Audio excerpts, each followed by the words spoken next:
Mi hijo solo tiene problemas con matemáticas. Mi hijo todas las asignaturas la lleva bien, pero en matemáticas pincha, lo pasa fatal, no sabe hacer los ejercicios, no sabe estudiar solo y tengo que estar yo explicándole las cosas, pero muchas veces ya no me acuerdo de esos contenidos porque hace mucho tiempo que yo estuve estudiando. Lo primero de todo, bienvenidos a este vídeo, soy Ricardo Díaz. Si no estás suscrito en este canal de YouTube, más del 80% de las personas que estáis viendo estos vídeos no estáis suscritos. Así que para el vídeo, dale al botón rojo y suscríbete para no perderte próximos vídeos. En este vídeo te voy a contar motivos y soluciones para poder cambiar la situación de los estudios que tiene tu hijo. Siempre digo que yo fui muy mal estudiante y a mí no se me daban bien las matemáticas, pero con el paso de los años identifiqué cómo los libros de texto siempre repiten el mismo tipo de ejercicios, el mismo tipo de explicaciones y cómo poder estudiar de manera autónoma sin tener que depender de los padres, sin tener que pagar clases particulares, sin tener que llevar a vuestros hijos a academias y estando desde casa.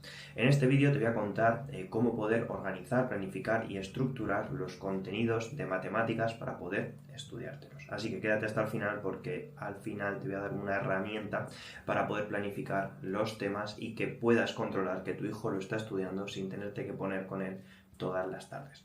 Lo primero de todo, cómo poder organizar o cómo poder desarrollar los ejercicios de matemáticas sin problema, porque muchas veces me decís que mi hijo hace todo bien, lleva todas las asignaturas bien, pero en este caso matemáticas le cuesta más. Vais a clases particulares y aún así le cuesta.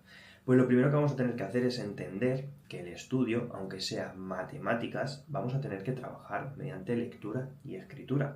Siempre digo que la base del estudio es la lectura y muchos errores, y el más común que veo siempre con los estudiantes, es ponerse a hacer la tarea sin leer, simplemente intentando recordar lo que les han explicado en clase de ese apartado que tienen y que han visto ahí. Por tanto, el primer error que vamos a solucionar es leer antes de hacer la tarea lo que hemos visto en clase. Vamos a tenerlo que leer entre 2 y 3 veces, que iremos apuntando en un papel para poder saber el número de veces que lo hemos leído. Y digo que es importante marcar porque al final vais a hacer conscientes a vuestros hijos y vosotros desde fuera lo vais a poder supervisar sin tener que estar leyendo con ellos. Por tanto, marca en un papel en sucio el número de veces que te vas a leer la explicación.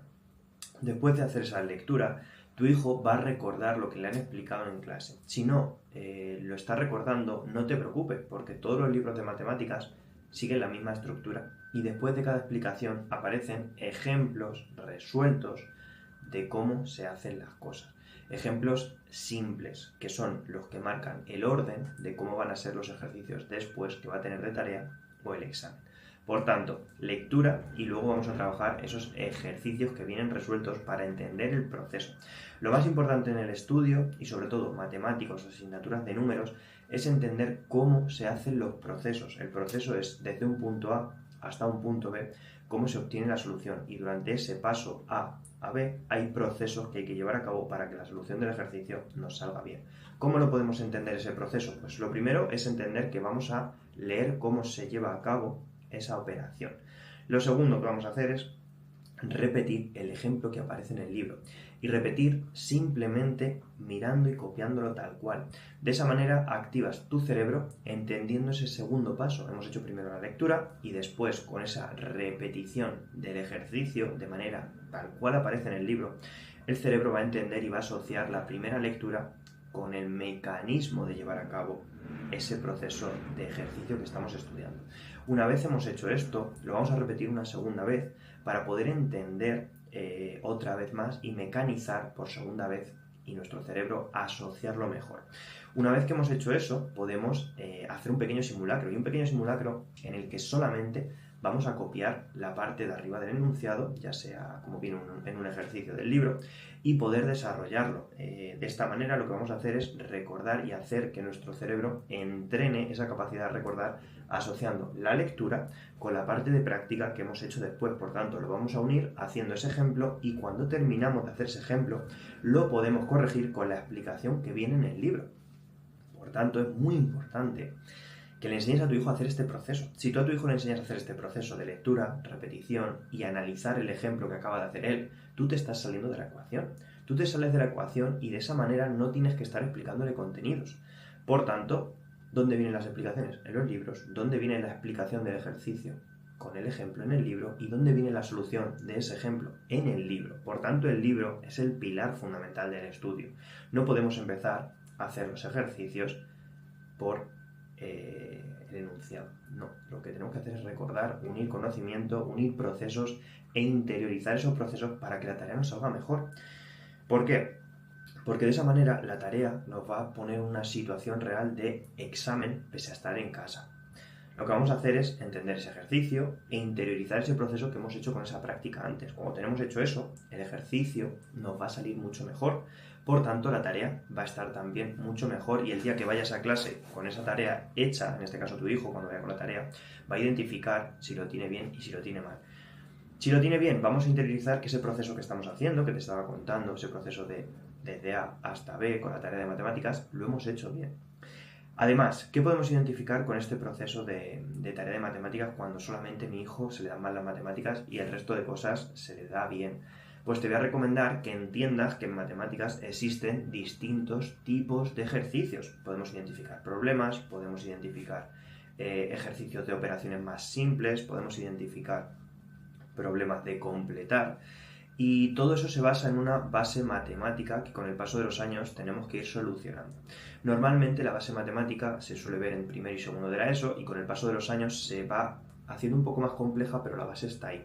Y una de las bases matemáticas que más suele fallar muchas veces es el tema de los signos. Por tanto, aconsejo que se repase siempre para tener una buena base matemática con el tema de las operaciones con signos, al igual que los paréntesis y el orden de las operaciones, que son errores que con el paso de los cursos los vais a arrastrar.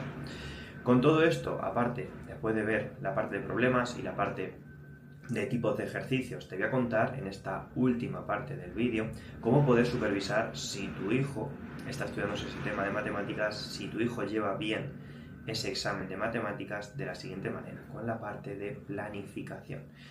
La parte de planificación es súper simple y a mí no me la enseñaron cuando estudiaba y ojalá me lo hubieran enseñado. Te voy a contar las herramientas que vas a poder utilizar para poder supervisar desde fuera y entender que tu hijo no va a estudiar solamente la tarde de antes, porque con este sistema de repasos lo que vamos a hacer es un repaso espaciado. El repaso espaciado lo que busca es que cada tarde de estudio tu hijo le vaya añadiendo información al contenido que se está estudiando. Es una especie de capas de cebolla, de manera un poco más casual, para ir añadiendo conocimiento. Nuestro cerebro va añadiendo información según va repasando. Metemos repaso y metemos descanso, por eso es importante descansar bien.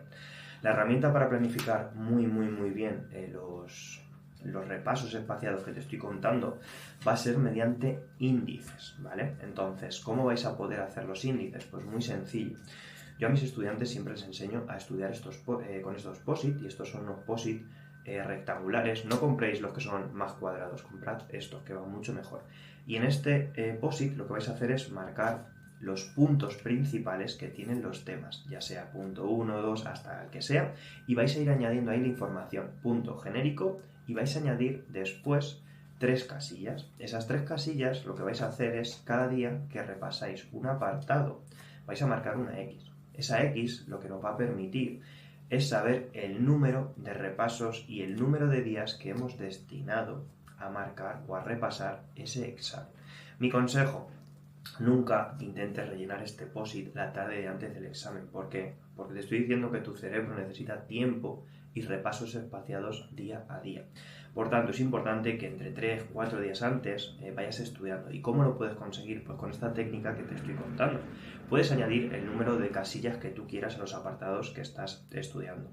Con 3 casillas te garantizo que los exámenes salen muy bien, porque en esos 3 días tu cerebro asocia muy bien el contenido y le va a venir súper bien. Pero puedes hacer otra estrategia y es añadir otra parte de casillas para repasos. Es decir, si solamente tienes un examen en ese tema, en ese mes, perdón, lo que puedes llevar a cabo es dobles casillas para dar 2 vueltas de repaso. Estas estrategias se llevan en sistemas de oposiciones, en temarios muy extensos, porque lo que busca es arrastrar el contenido e ir repasando constantemente para que no aparezca la curva del olvido. Si te ha gustado este vídeo, siempre aconsejo lo mismo: compártelo con aquella persona a la que creas que le puede ayudar, a esa familia o a ese estudiante amigo de tu hijo que tiene problemas en matemáticas. Además, si ha llegado hasta aquí, muchas gracias. suscríbete para no perderte más contenido y nos vemos en próximos vídeos. Chao familias.